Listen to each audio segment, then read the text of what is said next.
Nah itu gimana Sir? Sudah dirintis susah payah terus dapat perintah untuk pindah tugas gitu ya. Enjoy saja. Enjoy. Iya, iya. Enjoy aja karena emang alhamdulillah budaya ketaatan itu sudah ditanamkan sejak awal para santri.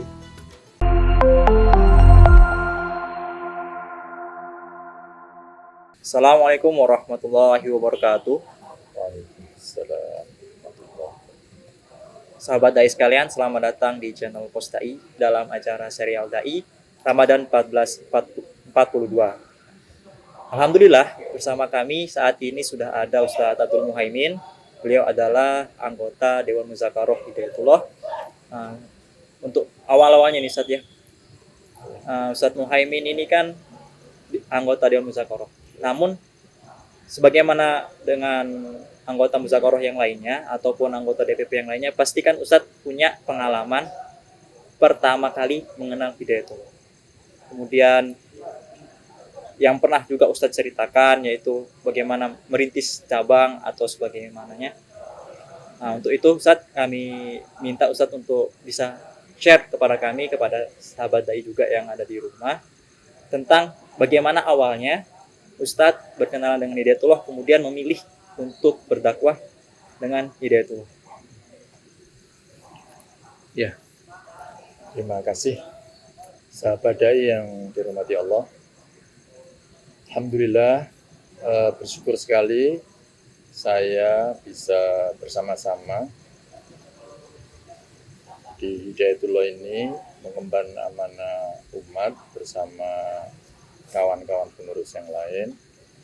Dan kalau bicara awal mula mengenal Hidayatullah ini sebenarnya saat itu bermula sejak kelas 3 SMP.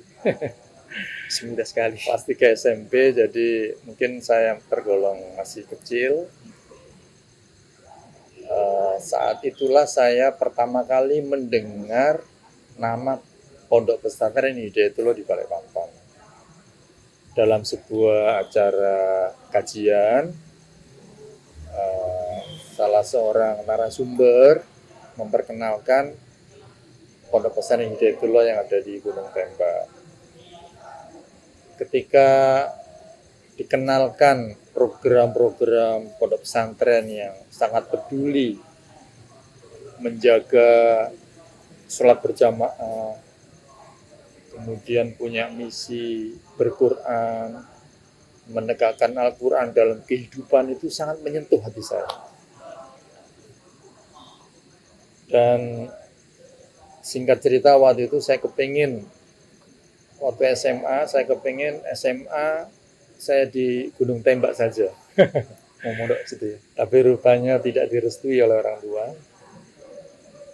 Akhirnya saya melanjutkan SMA masih di Kabupaten Gresik, tepatnya di Kecamatan Sedayu.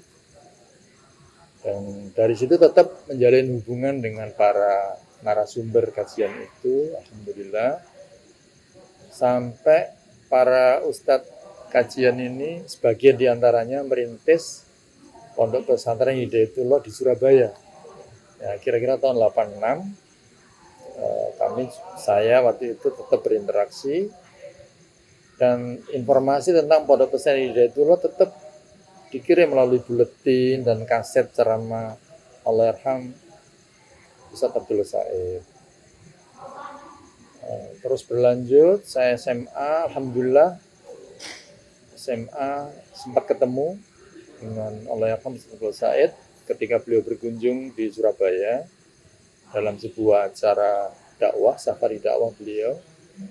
Alhamdulillah saya ketemu dan semakin menambah semangat untuk mendakwakan Islam ini bersama dengan para santri dan para ustadz yang ada di Pondok Pesantren Hidayatullah. Seperti itu mungkin awal-awalnya. Ya, awal yang menarik. Karena sejak SMP kelas 3 itu saya kira kalau kita bicara pada umumnya ya Ustadz, anak-anak pada umumnya kan masih ingin bermain. Tapi kalau saya lihat Ustadz itu sudah berpikir bagaimana bicara tentang dakwah itu kan kayaknya anugerah gitu ya Ustaz ya.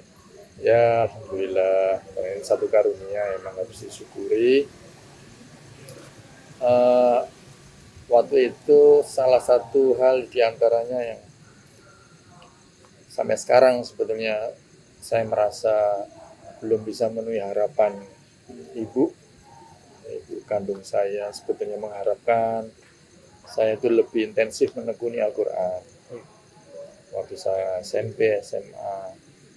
Meskipun ada pondok pesantren tahfidzul Quran di kecamatan saya, di desa sebelah, tapi saya belum menekuni tahfidzul Quran. Kemudian memang memunculkan niat untuk bagaimana kalau ikut serius dalam program dakwah ini, dan alhamdulillah semangat untuk mendakwakan Al-Quran lewat peragaan langsung dalam kehidupan sebagaimana yang disampaikan dalam banyak sekali ceramah Allahyarham Said di awal-awal itu. Kita ingin memperagakan Al-Quran, menebarkan rahmat ke semesta alam, ke seluruh penjuru pelosok negeri dan seluruh alam ini. Itu sering diulang, dan itulah diantaranya yang menyebabkan alhamdulillah semangat itu terjaga hingga pesantren Hidayatul Surabaya itu dirintis. Baik Ustaz. Kalau misalnya dari Surabaya ini Ustaz kan sudah di Surabaya. Kemudian kita tahu lah Ustaz itu kan perintis Semarang. Hidayatullah Semarang. Awal-awalnya Hidayatullah Semarang itu seperti apa Ustaz waktu dirintis? Oh, ya. Ya, saat itu ceritanya kan kita sangat mengenal bagaimana Hidayatul Surabaya dirintis oleh para anak muda yang waktu itu juga masih mahasiswa. Dan ketika saya lulus SMA, ternyata pilihan pertama saya nggak diterima di UNER. Iya. Saya nggak bisa bergabung dengan kawan-kawan para perintis Surabaya senior ya yang ada di Surabaya. Tapi qadarullah saya diterima di pilihan kedua. Ini di Undip di Semarang. Nah, menarik ketika itu budaya penugasan kan sudah mulai saya kenal. Ya. Jadi karena sudah sering sekali interaksi ke pesantren Hidayatul Surabaya yang dirintis 86 kalau nggak salah itu 86, 87 semakin sering, dan diantara itu juga ada program pesantren kilat. Maka sebelum berangkat kuliah ke Semarang tahun 88 itu saya memang ditugaskan dalam sebuah acara habis sholat begitu. Saya diminta untuk menyampaikan sambutan sekaligus pamit mau berangkat kuliah, sekaligus langsung ditugaskan untuk merintis Hidayatullah cabang Semarang waktu itu. Alhamdulillah tahun 88 ya istilahnya mungkin melakukan persiapan ya. Karena majalah waktu itu juga belum ada, ya kita baru menjalin hubungan. Alhamdulillah kita aktif di HMI, di kawan-kawan PII, kita sangat dekat ya, dan sempat ikut beberapa training dengan fakultas, dengan kegiatan keislaman di universitas juga sangat aktif.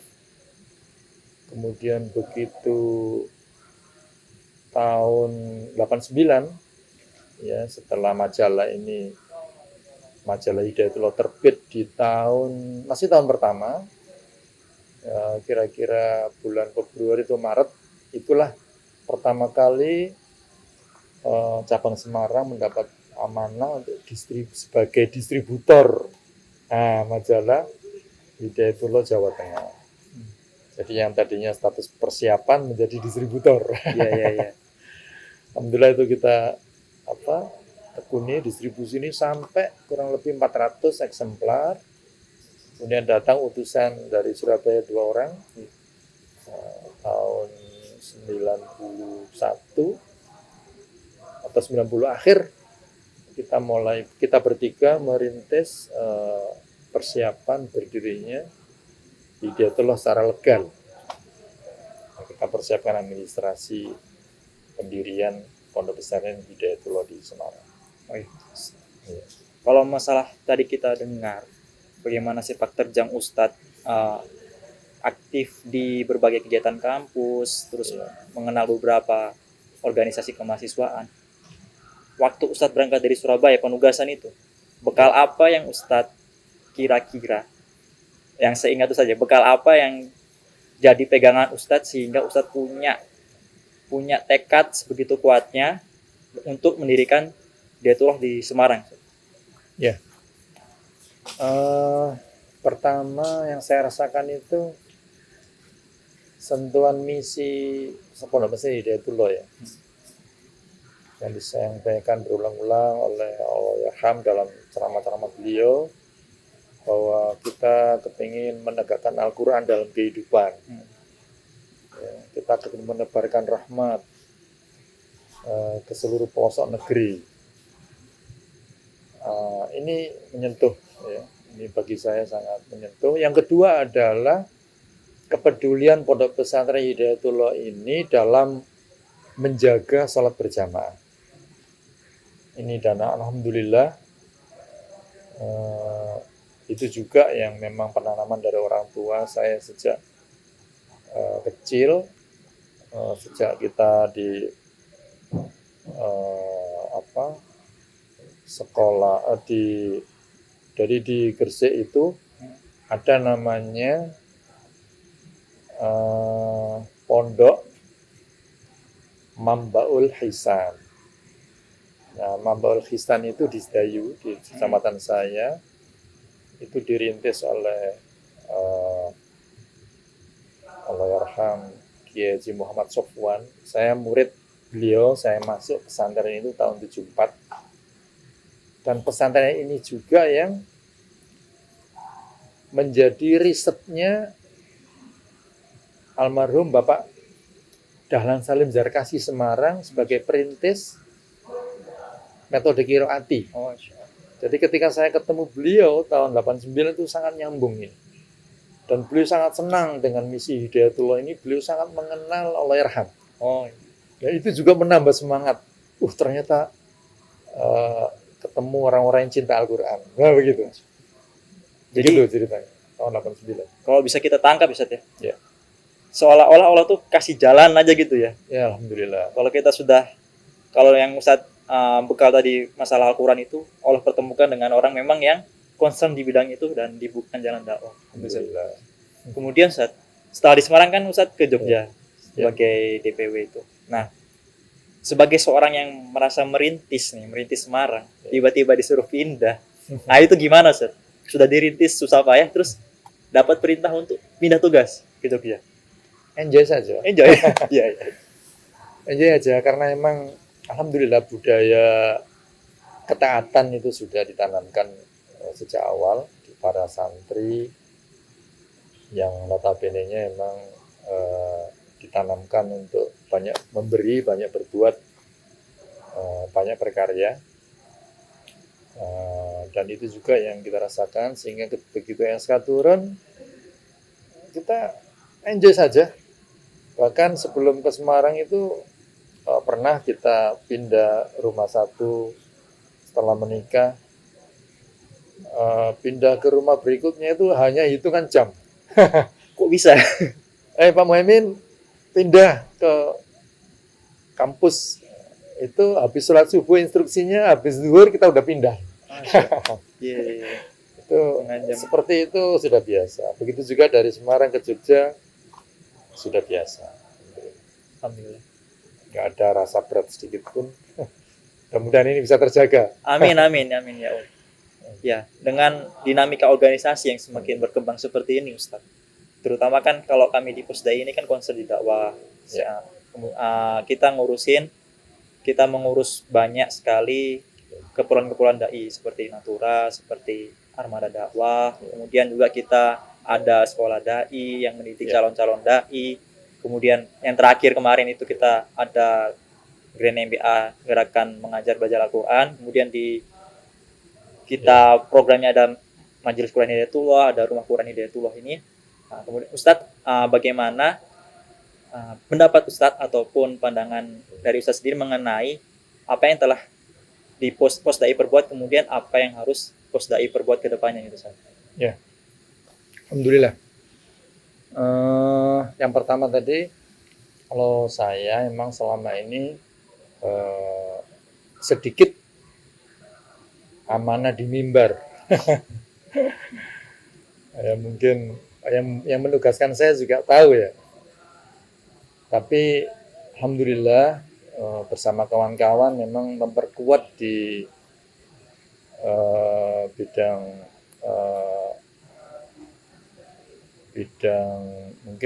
pengelolaannya ya, atau di manajemennya, atau di bidang pendukung ya, jadi pendukung dakwah itu sendiri. Jadi seperti administrasi, kemudian koordinasi, kemudian support tenaga, termasuk juga publisitas, mengkomunikasikan kepada masyarakat. Itu alhamdulillah sejak awal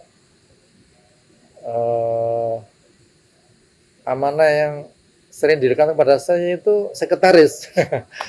Bahkan saya ingat itu sejak saya belum di Hidayatullah, sejak belum kuliah itu tugas sekretaris sering beberapa kali saya terima. Di kampung saya terima sekretaris. Sejak SMP itu? Ya, waktu itu saya masih SMP. Kemudian ketika di Hidayatullah pertama kali, setelah jadi tadi persiapan perintis, kemudian distributor majalah, ketika cabang berdiri pertama sekretaris. Waktu di DPW sekretaris. Korwil sebelumnya juga sekretaris. Nah, rupanya pekerjaan ini ya alhamdulillah Allah karuniakan kecintaan pada dunia administrasi itu, koordinasi, dan memang tidak kelihatan, tidak banyak di mimbar, walaupun tetap di mimbar, tapi tidak sebanyak para dai, kawan-kawan yang sering di mimbar. Tapi kita tetap ada dakwah di ya khutbah, ya di masyarakat. Juga sempat kita di dunia pertanian juga mendakwakan di dunia pertanian itu kita sempat waktu di Jogja sambil mengenalkan pada para petani, juga kita kenalkan nilai-nilai Islam dan bagaimana kita menanamkan kecintaan pada dunia pertanian pada para petani, dan itu juga sebenarnya adalah bagian dari tuntunan Islam, ajaran Islam. Nah, yang terakhir tadi, kalau terhadap